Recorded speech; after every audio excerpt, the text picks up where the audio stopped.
This is a huge game, and I know nothing would make me feel better than winning, my fourth pair of gold pants, going up there and beating them in their place.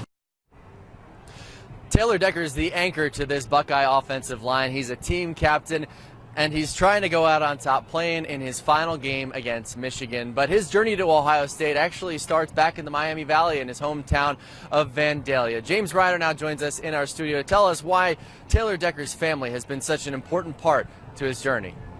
Well, Eric, it's amazing to believe that Decker almost wasn't a Buckeye. Originally, he committed to Notre Dame, and it was a late push from Urban Meyer that actually helped jumpstart what's been an incredible career.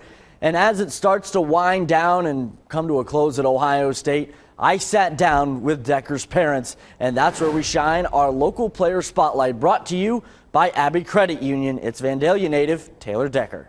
That was a big surprise for me. We're planning out all these trips to Notre Dame. Coach Meyer, he's pretty convincing. He always wanted to play at Ohio State, play for his home school.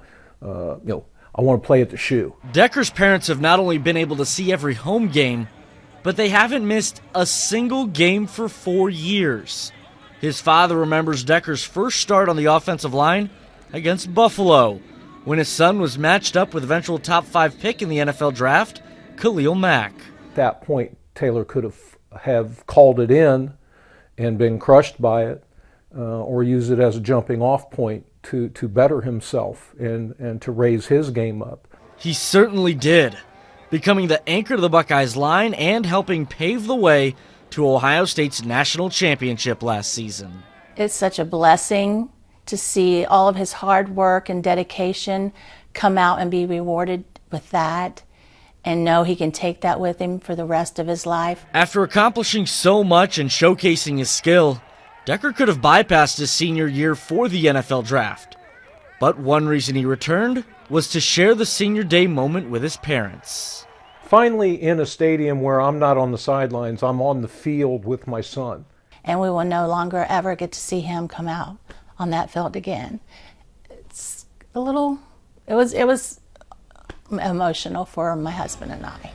Taylor Decker, leaving behind great memories, but also a pristine legacy at Ohio State. He's passing the torch now, to the next generation of linemen. And it was so important for him that he do it the right way. So hopefully that's part of his legacy.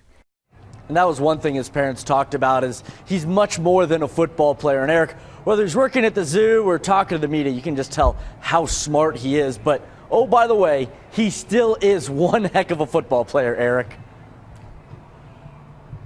He absolutely is, James, and he's actually, if we're being completely honest, one of my favorite guys on this team to cover, because he's so smart, so courteous doing interviews, and he gives you real depth in what he's talking about, and he really thinks about what he's talking about. A very smart kid, very bright future, as you alluded to, because he will likely be a first-round pick coming up in this year's NFL draft.